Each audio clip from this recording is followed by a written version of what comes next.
Naissance had been sitting in my game library for several years. I picked it up shortly after it became free and tried it out. I couldn't get into it though, so I quit and didn't look back until just a few months ago. A video had appeared in my YouTube recommended feed talking about the game and analyzing its architecture, and how unwelcoming and passively hostile it is, where nothing intentionally forces you back, but the scenery is clearly not designed for you. Gaming's Harshest Architecture, Naissance and Alienation by Jacob Geller. I normally don't like to watch analysis videos about games I've never really played, as I enjoy seeing what I can find within the game and then comparing that to what others have found in it afterwards.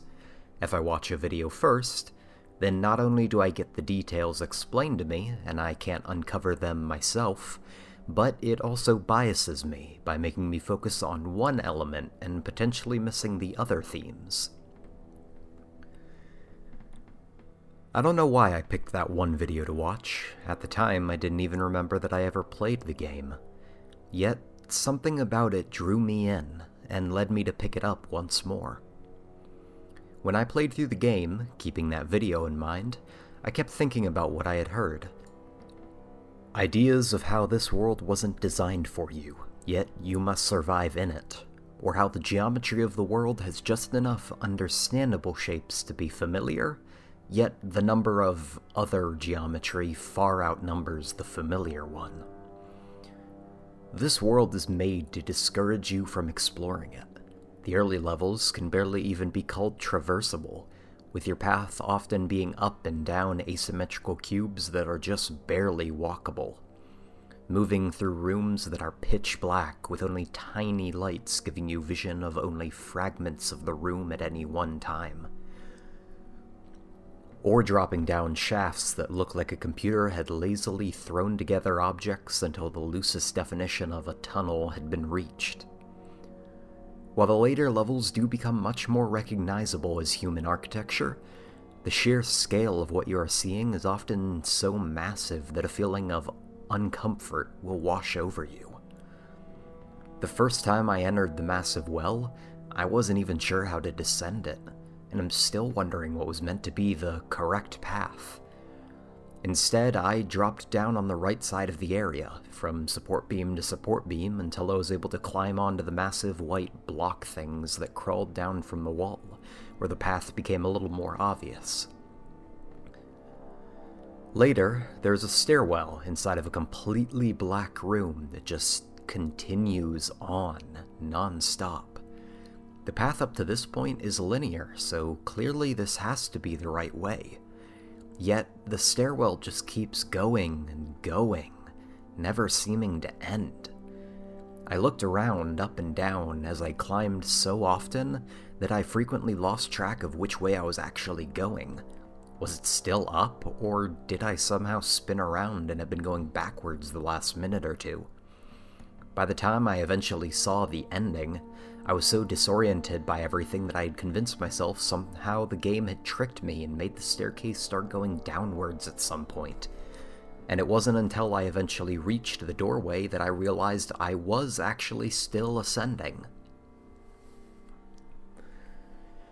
Or another area that consists of two rectangular buildings you crisscross in and out of. They aren't filled with very many important things, mostly empty rooms, except, in order to progress, there's this tiny, mismatched line of blocks sticking out the side of one of the buildings. It can hardly even be called stairs due to how uneven the blocks are, the numerous gaps in your path, and how the blocks themselves are barely even a foot long at times.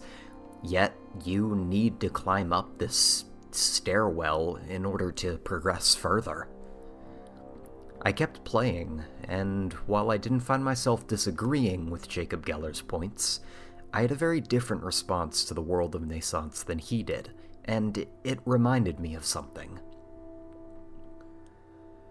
Have you ever seen a kid be told not to do something, and then they just do it anyways, with more vigor than if they were told to not do that? Almost as if being told no only encouraged them to want it even more? I felt like that in Naissance. where every time the world tried to reject me, I wanted to go deeper and see more of it. I wanted to see how far it could push back against me before it gave up and submitted to my desire to explore. It's a natural reaction. When I see something that seems strange and unusual, I want to understand it. The idea is the very foundation of science and philosophy, a desire to understand and rationalize that which we don't know. But then I was reminded of something else, and the uncomfortable feeling that I knew I should be feeling, but didn't actually feel, suddenly crashed into me. It's something that humanity has struggled against since we began to interact between civilizations. Look at ancient burial sites such as the pyramids, which held warnings against those who would trespass on them. Whether or not there truly was the curse of some powerful god hanging over their heads, archaeologists saw the warnings, ignored them, and then entered anyways.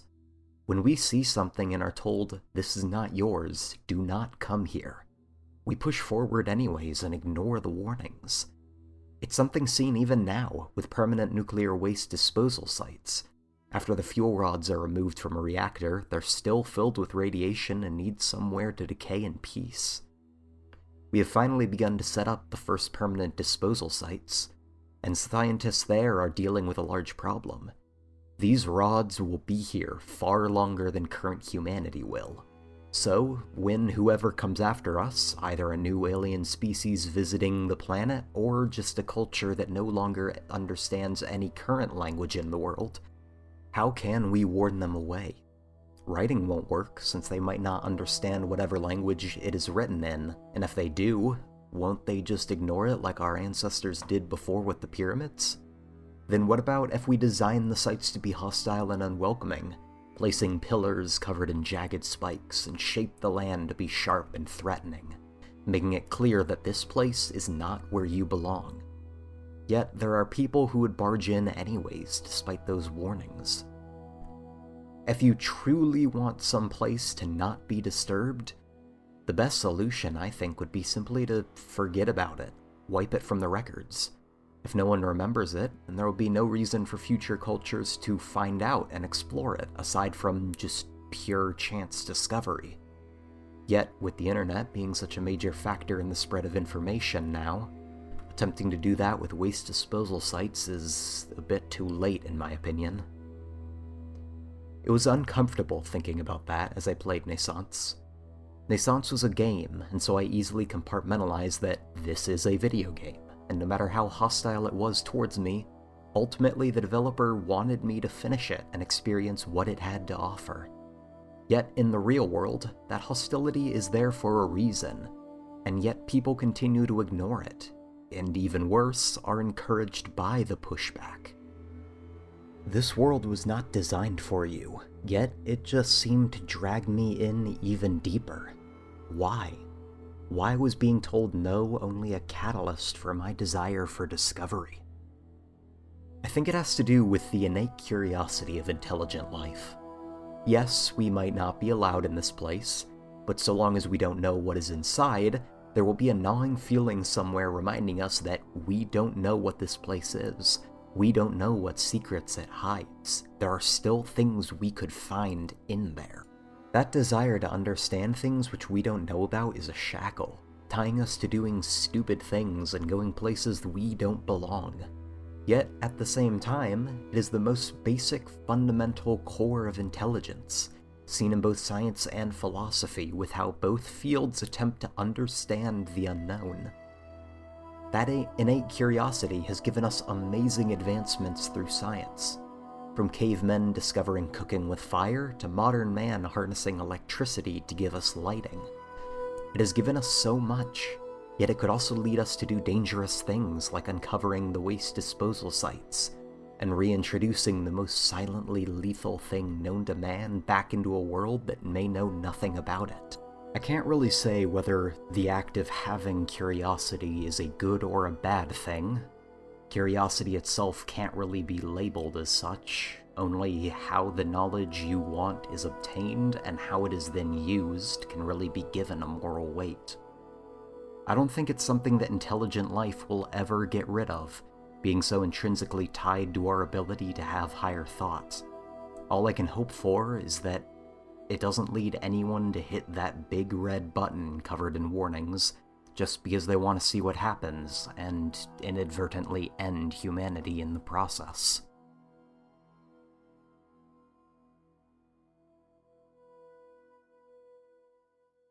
Thank you all to everyone who watched the video.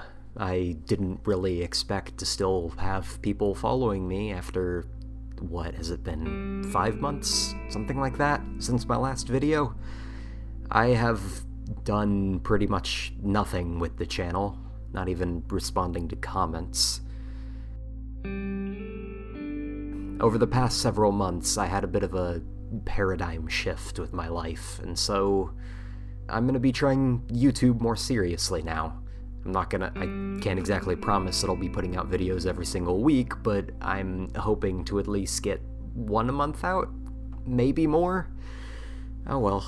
This video is an especially weird one, because normally when I began this channel I was intending to do a lot of video analyses and talk about things that could be statistically understood. Or at least more well understood than emotions. Ugh. I'm not particularly great at figuring out how those work. Well, as I said, this video was kind of born out of me watching Jacob Geller's video, which popped up in my YouTube feed somehow. So go check out his channel. Really, that one video is all I've watched of him, so I don't know what kind of other stuff he puts out, but that one video was pretty good, so go give him some views. Thank you.